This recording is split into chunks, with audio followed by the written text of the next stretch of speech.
ನಮಸ್ಕಾರ, ಕನ್ನಡ ಒನ್ಗೆ ಸ್ವಾಗತ. ನಾನು ಭಾಗ್ಯನಾರಾಯಣ ಬುಕ್ಕವರಪು.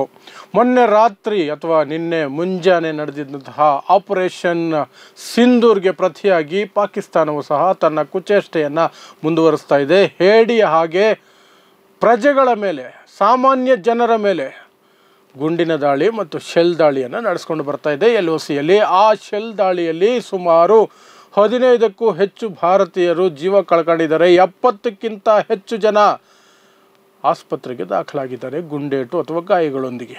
ಇದು ನಡೀತಾ ಇರೋದು ಕಾಶ್ಮೀರದ ಪೂಂಚ್ ಅನ್ನುವಂತಹ ಪ್ರದೇಶದಲ್ಲಿ. ಇದು ಲೇಟೆಸ್ಟ್ ಅಪ್ಡೇಟ್, ಬಾರ್ಡ್ರಲ್ಲಿ ನಡೀತಾ ಇರೋದು.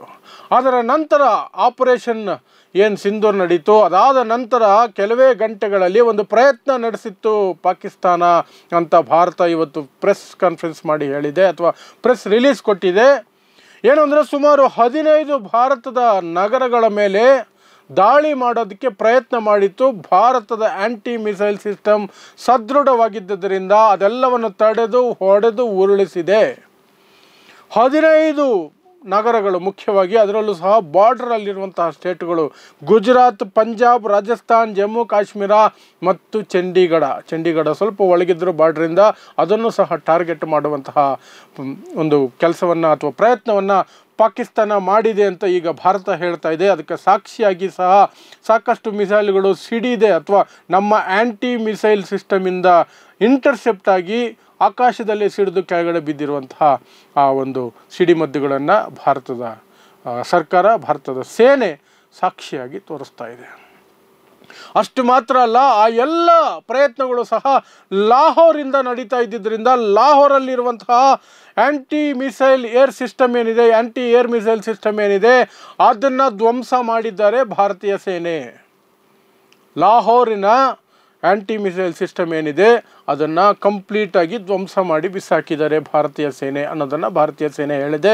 ಅದಕ್ಕೆ ಪೂರಕವಾದಂತಹ ಕೆಲವು ಸಾಕ್ಷಿಗಳನ್ನು ಸಹ ಬಿಡುಗಡೆ ಮಾಡಿದೆ.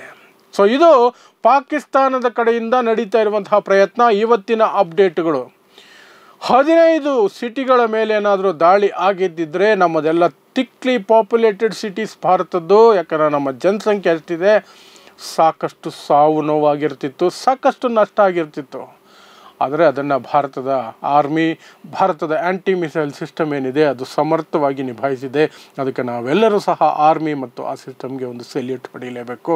ಮತ್ತು ನಮ್ಮ ದಿಟ್ಟವಾಗಿ ಹೋರಾಡ್ತಿರುವಂತಹ ಯೋಧರು ಅದನ್ನು ತಡೆದು ನಿಲ್ಲಿಸಿದ್ದಾರೆ.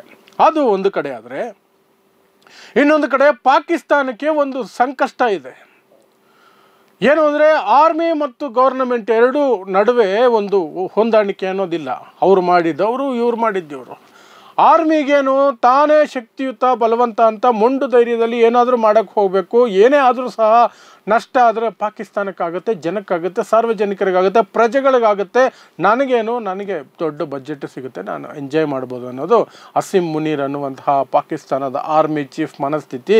ಅದನ್ನು ಮುಂದಿಟ್ಕೊಂಡೆ ಸುಮ್ಮನೆ ಬಾರ್ಡ್ರಲ್ಲಿ LOCಯಲ್ಲಿ ಒಂದಷ್ಟು ಗುಂಡಿನ ದಾಳಿ, ಮಿಸೈಲ್ಗಳು ಹಾಕೋದು ಅಥವಾ ಏನು ಮೋಟರ್ ಶೆಲ್ಲುಗಳನ್ನು ಹಾಕೋದು, ಇದೆಂಥದ್ದು ಎಲ್ಲ ಪ್ರಯತ್ನಗಳನ್ನು ನಡೆಸ್ತಾ ಇದ್ದಾರೆ. ಅದಕ್ಕೆ ಭಾರತ ದಟ್ಟವಾದ ಉತ್ತರ ಕೊಡ್ತಿದೆ. ಬಟ್ ಅದು ದಿಢೀರಂತ ನಡೆದಿದ್ದರಿಂದ ಆರಂಭದಲ್ಲಿ ನಡೆದಂತಹ ದಾಳಿಯಲ್ಲಿ ಭಾರತೀಯರು ಒಂದಷ್ಟು ಜನ ಜೀವ ಕಳ್ಕೊಳ್ಬೇಕಾಗಿದೆ. ಆದರೆ ಇನ್ನೊಂದು ಕಡೆ ಪಾಕಿಸ್ತಾನದ ಸರ್ಕಾರ ಇದೆ, ಶಹಬಾಜ್ ಶರೀಫ್ ಪ್ರೈಮ್ ಮಿನಿಸ್ಟರ್. ಆ ಕಡೆ ಆರ್ಮಿನ ಏನು ಹೇಳುವಂತಹ ಧೈರ್ಯ ಅವ್ರಿಗಿಲ್ಲ. ಪಾಕಿಸ್ತಾನದಲ್ಲಿ ಯಾವತ್ತೂ ಆ ಧೈರ್ಯ ಬಂದಿಲ್ಲ. ಪಾಕಿಸ್ತಾನದ ಸ್ವಾತಂತ್ರ್ಯದ ದಿನದಿಂದ ಹಿಡಿದು ಇಲ್ಲಿಯವರೆಗೆ ಯಾವತ್ತೂ ಸಹ ಅವರಿಗೆ ಆ ಧೈರ್ಯ ಬಂದೇ ಇಲ್ಲ. ಅವರಿಗೇನು ಅಂದರೆ, ದೇಶದಲ್ಲಿ ಆರ್ಥಿಕ ಸಂಕಷ್ಟ ಇದೆ, ಈ ಸಂದರ್ಭದಲ್ಲಿ ಇವೆಲ್ಲ ಬೇಡ ಅಂತ. ಆದರೆ ಅಸೀಂ ಮುನೀರ್ ಸ್ವತಃ ಖುದ್ದಾಗಿ ನಿಂತ್ಕೊಂಡು ಫೈನಲ್ ಗೋ ಹೆಡ್ ಕೊಟ್ಟು ಪಹಲ್ಗಾಮ್ನ ದಾಳಿಯನ್ನು ಓಕೆ ಮಾಡಿದ್ದು, ಅದನ್ನು ಮಾಡಿಸಿದ್ದು, ಮಾನಿಟರ್ ಮಾಡಿದ್ದು, ಎಲ್ಲ ಮಾಡಿದ್ದು ಅಸೀಂ ಮುನೀರ್ ಅಂತ ಹೇಳಲಾಗ್ತಿದೆ.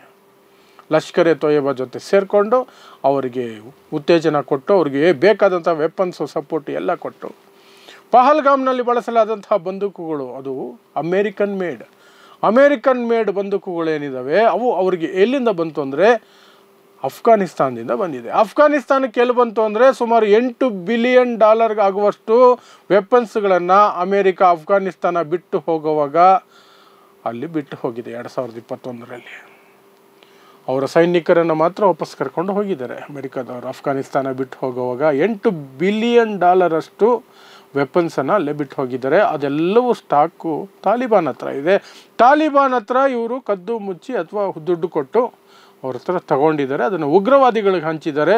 ಆ ಕೆಲಸವನ್ನು ಪಾಕಿಸ್ತಾನ ಆರ್ಮಿ ಏನೋ ಒಂದು ಬ್ರೋಕರ್ ಥರ ಮಾಡಿರ್ಬೋದು, ಅಥವಾ ISI ಅವರು ಮಾಡಿರ್ತಾರೆ.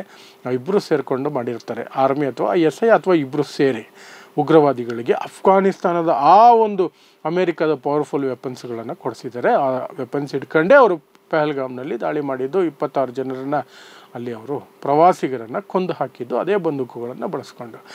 ಸೊ ಈ ಸಂದರ್ಭದಲ್ಲಿ ಪಾಕಿಸ್ತಾನದ ಪ್ರೈಮ್ ಮಿನಿಸ್ಟರ್ಗಾಗ್ಬೋದು, ಪಾಕಿಸ್ತಾನದ ಇತರೆ ರಾಜಕಾರಣಿಗಳಿಗಾಗಿರ್ಬೋದು, ಅವರಿಗೆ ಮನಸ್ಸಿನಲ್ಲಿರೋದು ಆರ್ಥಿಕವಾಗಿ ಕುಸಿತಿದ್ದೀವಿ, ಎಲ್ಲೂ ನಮಗೆ ಭಿಕ್ಷೆನೂ ಸಿಗ್ತಾ ಇಲ್ಲ, IMF ಹತ್ರ ದುಡ್ಡು ಕೇಳಿದ್ದೀವಿ, IMF ಮೇ 9ನೇ ತಾರೀಕು ಮೊದಲ ಕಂತಿನ ಸಾಲ ಕೊಡ್ತೀನಿ ಅಂತ ಹೇಳಿದೆ. $7 ಬಿಲಿಯನ್ ಕೊಡ್ತೀನಿ ಅಂತ ಒಪ್ಕೊಂಡಿದೆ. ಅದರ ಕಂತಾಗಿ ಕೊಡ್ತೀವಿ. ಮೊದಲ ಕಂತು ಮೇ 9ನೇ ತಾರೀಕು ಅಂದರೆ ನಾಳೆ ಕೊಡ್ತೀನಿ ಅಂತ ಒಪ್ಕೊಂಡಿದೆ. ಆದರೆ IMF ಹಾಕಿರುವಂತಹ ಷರತ್ತುಗಳೇನಿದೆ ಅಂದರೆ, ಮೊದಲೇ ಈ ಹಣವನ್ನು ಕೇವಲ ಆರ್ಥಿಕ ಪ್ರಗತಿಗೆ ಮಾತ್ರ ಬಳಸ್ಕೊಳ್ಬೇಕು, ಆರ್ಥಿಕತೆ ಸುಧಾರಿಸೋದಕ್ಕೆ ಮಾತ್ರ ಬಳಸ್ಕೊಳ್ಬೇಕು, ಇಂಡಸ್ಟ್ರಿಯಲೈಸೇಷನ್ ಆಗಬೇಕು, ಈ ರೀತಿ ಇದಕ್ಕೆ ಬಳಸ್ಕೊಳ್ಬೇಕು. ಯಾವುದೇ ಕಾರಣಕ್ಕೂ ಅದನ್ನು ಮಿಲಿಟರಿ ಪರ್ಪಸ್ಗೆ ಬಳಸ್ಕೊಳ್ಬಾರ್ದು. ಉಗ್ರವಾದಕ್ಕೆ ಸಪೋರ್ಟ್ ಮಾಡುವ ಯಾವ ಆರೋಪಗಳು ನಮಗೆ ಕೇಳಿ ಬರಬಾರ್ದು. ಆ ರೀತಿ ಏನಾದರೂ ಇದ್ದರೆ ನಾವು ಆ ಹಣವನ್ನು ಕೊಡೋದಿಲ್ಲ ಅಂತ ಹೇಳಿತ್ತು.